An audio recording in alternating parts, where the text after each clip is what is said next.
जब पहली बार पेशेंट मुझे देखते हैं तो वो पेशेंट को आश्चर्य होता है कि ऐसा कैसे हो सकता है।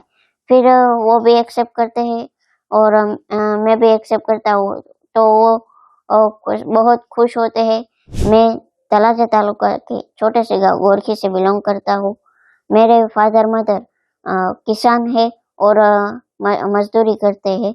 मेरे 7 बहनें हैं और एक छोटा भाई है जो अभी बीएड में स्टडी कर रहा है। मेरी 3 फीट हाइट है और 80 केजी वेट है। आपकी जो हाइट है उसको लेके आपने अभी जो एमबीबीएस किया वो कोई मुश्किल आई है, कैसे यहाँ तक पहुंचे?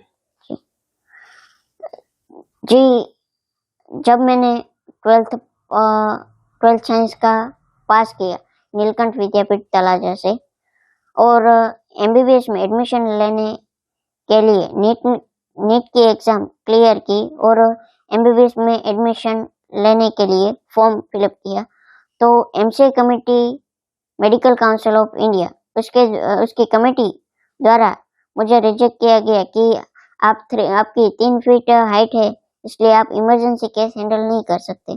तो उसने मुझे रिजेक्ट कर दिया। मैंने ये रिजेक्शन की बात नीलकंठ विद्यापीठ तलाजा के प्रिंसिपल डॉक्टर दलपत भाई कातरिया और रेवती सरवैया से की कि सर ऐसा हुआ है तो अब आगे क्या करें। तो उन्होंने भावनगर के कलेक्टर हर्षद भाई पटेल और गुजरात शिक्षण मंत्री भूपेंद्र सिंह चुड़ासमा उनसे मीटिंग की और उनसे बात की कि अब क्या कर सकते हैं।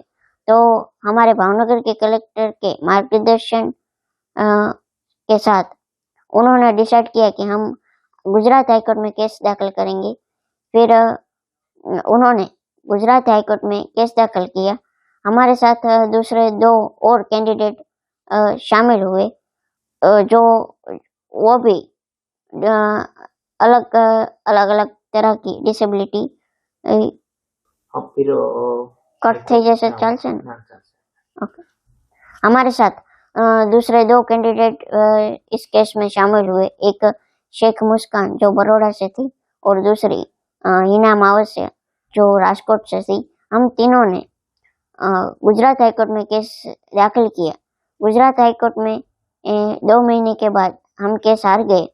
तब मैं बहुत उदास रहा और पर दलपत भाई और रेवत सिंह ने ये डिसाइड किया था हम हाई कोर्ट में केस हार गए तो क्या हुआ, हम सुप्रीम कोर्ट में केस दाखिल करेंगे। फिर हमने सुप्रीम कोर्ट में केस दाखिल किया और सुप्रीम कोर्ट का 2018 में जजमेंट आया कि आपको एमबीबीएस में एडमिशन मिल सकता है। इसलिए पर उस समय 2018 में एमबीबीएस के एडमिशन की प्रोसेस खत्म हो गई थी। इसलिए सुप्रीम कोर्ट ने ये ऑर्डर दिया कि आपको 2018 में नहीं पर 2019 में एमबीबीएस में एडमिशन मिलेगा। इसलिए मैंने 2019 में गवर्नमेंट मेडिकल कॉलेज भावनगर में एमबीबीएस में एडमिशन लिया और ऐसे मेरी एमबीबीएस की जर्नी स्टार्ट हुई। अभी एमबीबीएस पूरा हो गया आपका और अभी क्या कर रहे हो? पेशेंट आपको कैसे पेशेंट को आप ट्रीट कर रहे हो, आपको पेशेंट कैसे देख रहे हैं? अभी मैंने एमबीबीएस कंप्लीट करके हाल में सर्टी हॉस्पिटल भावनगर में as a intern doctor working कर रहा हूँ। जब मैं पेशेंट को देखने जाता हूँ तो जब पहली बार पेशेंट मुझे देखते हैं तो वो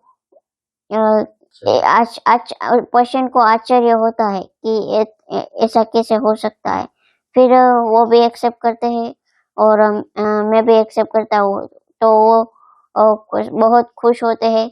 मैं उनके साथ अच्छे से बात करता हूँ, वो भी मेरे साथ अच्छे से बात करते हैं और पॉजिटिवली हमारा व्यवहार रहता है, तो वो भी बहुत ही खुश होते हैं।